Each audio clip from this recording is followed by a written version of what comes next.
Hello friends, welcome to Saurabh Choubey law forum. Last class में अपने लोग देखे थे डॉक्ट्रिन ऑफ कंस्ट्रक्टिव नोटिस और बात किए थे कि उसका एक एक्सेप्शन होता है। आज अपने लोग उस एक्सेप्शन के बारे में जानेंगे। That exception is also known as doctrine of indoor management or Turquand rule. ठीक है, इसे टर्कुआन रूल भी कहते हैं। स्टार्ट करने से पहले मैं बता दूं, ये वीडियो वेरी वेरी इंपॉर्टेंट है फॉर द CA CS और CMA foundation and inter students के लिए। एग्जाम में क्वेश्चंस अमूमन आते ही हैं, इस पर केस लॉ भी आते हैं क्वेश्चन। मान के चलिए 5 मार्क्स से कम तो नहीं आएगा, 5 मार्क्स का मिनिमम क्वेश्चन आएगा ही आएगा और ज़्यादा भी हो सकता है। तो चलिए बिना टाइम वेस्ट किए स्टार्ट करते हैं। जैसा कि आप देख पा रहे हैं doctrine of indoor management screen पर अपने, कि it is an exception of doctrine of constructive notice.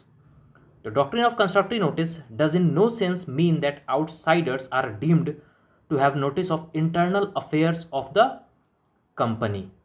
ठीक है, doctrine of constructive notice does in no sense mean that outsiders are deemed to have the notice of internal affairs of the company. तो यही बोलता है, जैसे अपने लोग पढ़े थे कंस्ट्रक्टिव नोटिस में, आउटसाइडर जब भी कोई कॉन्ट्रैक्ट एंटर करता है कंपनी से तो ये प्रिज्यूम किया जाएगा कि उसको कंपनी के बारे में पता है।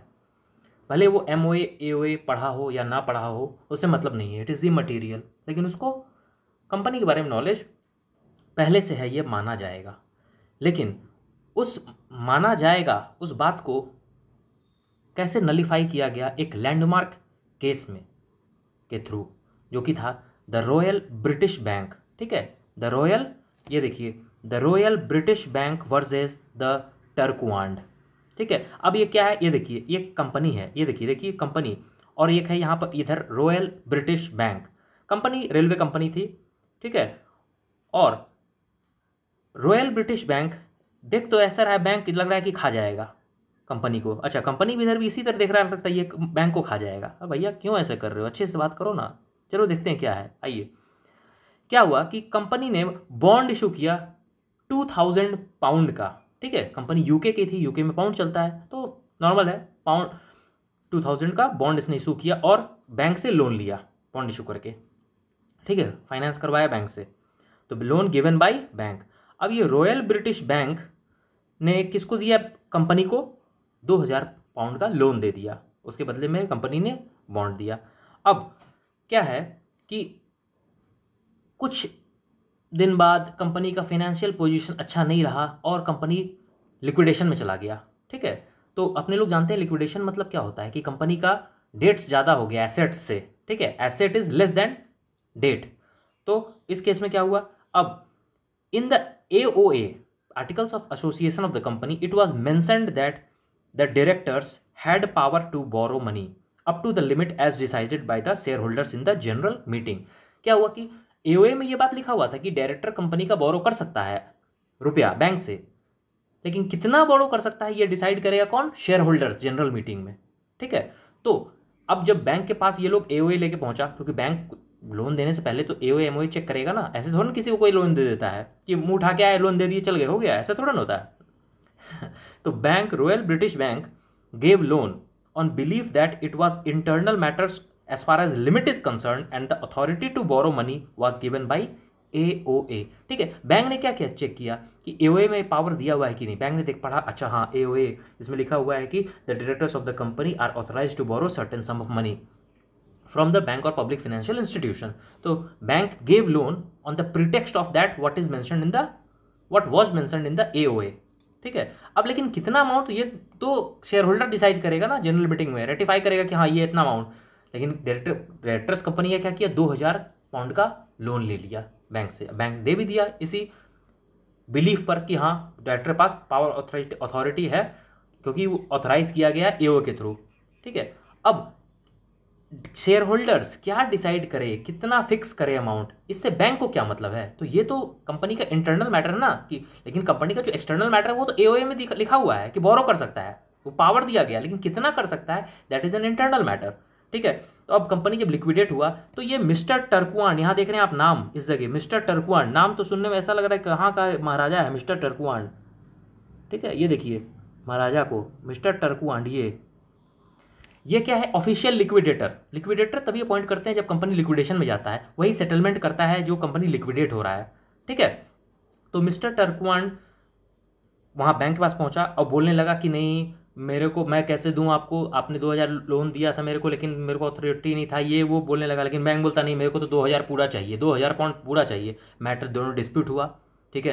टर्कुआंड बोलता है कि हम नहीं दे पाएंगे, बैंक बोलता नहीं मेरे को पूरा लेना है आपसे, ठीक है। अब ये दोनों पहुंचा कहाँ पर, फाइनल सेटलमेंट के लिए कोर्ट में। तो क्या हुआ बाद में कोर्ट में, ये देखिए what happened next, what happened later. तो the share holders did not give permission up to the limit, ठीक है। मैंने जैसे बोला कि शेयर होल्डर तो दिए नहीं 2000 परमिशन।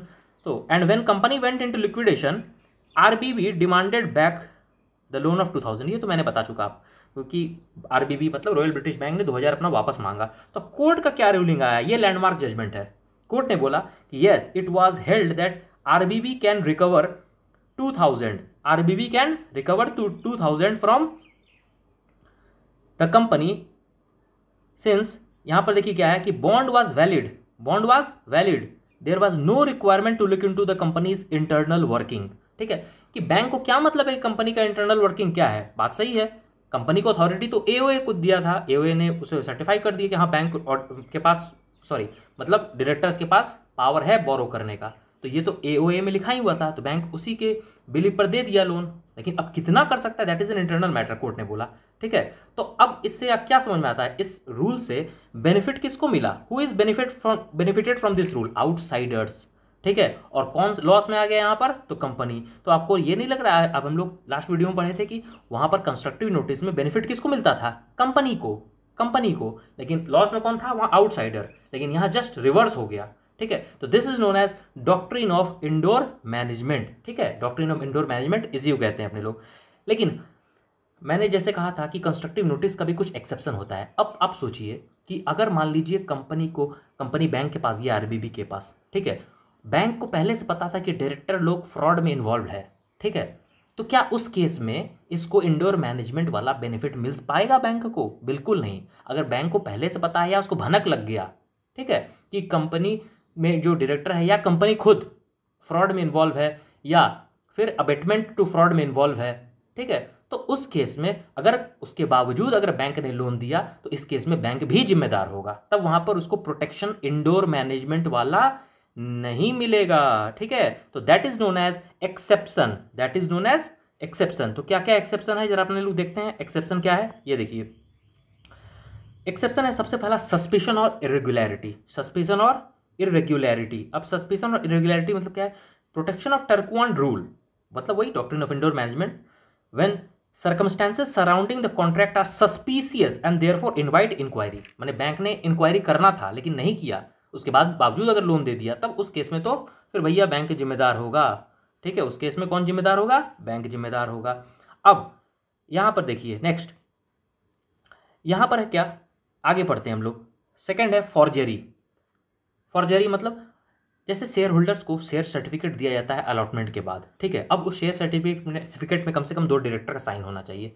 अब कंपनी सेक्रेटरी वहां का क्या किया, सिग्नेचर कर दिया, फॉर्ज सिग्नेचर कर दिया डायरेक्टर का, ठीक है। उसके बाद शेयर सर्टिफिकेट दे दिया। तो जो शेयर होल्डर है जब शेयर सर्टिफिकेट रिसीव किया तो उसको चेक करना चाहिए ना कि शेयर जो सिग्नेचर है वो सही है कि नहीं, उसको वेरीफाई करना चाहिए, ऐसे नहीं ले लेना चाहिए, ठीक है। आप लोग जब सामान मंगवाते हैं फ्लिपकार्ट अमेजोन से, एक बार वेरीफाई करते हैं कि सामान प्रॉपर है कि नहीं। अगर आपने मोबाइल मंगवाया और आ गया आपके पास आलू, तो आलू क्या करिएगा आप, खा लीजिएगा क्या पका के, नहीं, उसको लौटाइएगा, तो चेक करिएगा ना। तो दैट इज द एक्सेप्शन। तो उसी तरह फॉर्जरी का, किसी ने फ्रॉड कर दिया, किसी ने फ्रॉड कर दिया, शेयर सर्टिफिकेट का सीएस ने अगर साइन झूठा साइन करके दे दिया, फॉर्जरी करके दे दिया, तो उस केस में आपको टर्कुआंड रूल का प्रोटेक्शन नहीं मिलेगा, ठीक है। तीसरा है एक्चुअल या कंस्ट्रक्टिव नॉलेज ऑफ इरेगुलरिटी। अगर आपको सही में पता है कुछ इरेगुलरिटी है, उसके बाद भी अगर एक्ट कर रहे हैं उस पर, तब आपको प्रोटेक्शन नहीं मिलेगा, तो ठीक है। तो ये 3 सिंपल एक्सेप्शंस है।